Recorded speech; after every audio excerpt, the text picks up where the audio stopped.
देवाचं चरित्र आमच्यापर्यंत आलं संतांच्या माध्यमातून। आई तुम्ही संसारात आहात, कुठे आहात?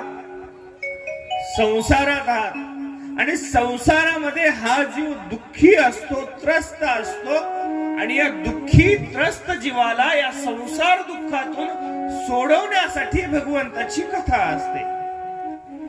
संसारामध्ये 3 अशी आधार स्थान आहेत, ते फक्त तुम्हाला आधार देऊ शकतात, तेच आधार देऊ शकतात।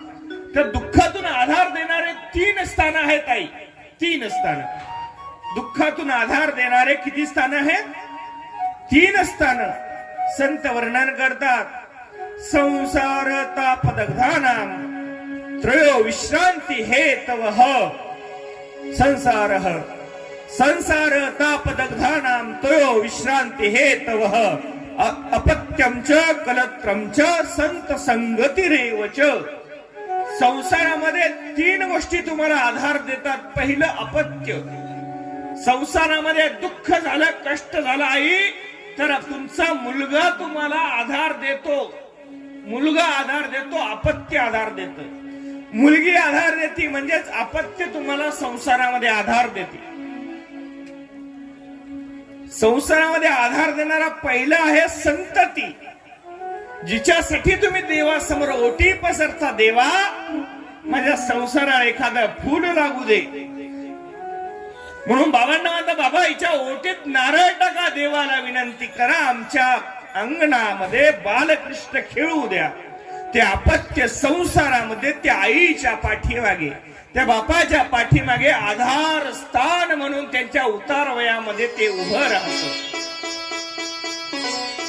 दुसरं संसारामधला सर्वात महत्वाचा आधारस्थान तुमच्यासाठी आहे कलत्रंच, म्हणजे कलत्र म्हणजे पत्नी।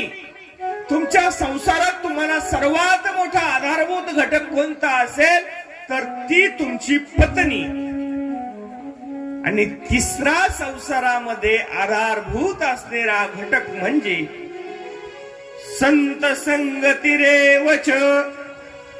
संत संगतिरेव च। एक वेळ अपत्य तुम्हाला साथ देऊ शकणार नाही, एक वेळ पत्नी तुम्हाला साथ देणार नाही, परंतु संत संगतिरेव च, परंतु ही संत संगती तुमच्या जीवनामध्ये तुम्हाला उद्धाराच्या दिशेने घेऊन जाणार आहे। ह्या दुःखी प्रपंचामधून वाचण्यासाठी हे 3 आधार स्तंभ आहेत। आणि ते संत शुक मुनी परीक्षित राजाला कथा सांगतात।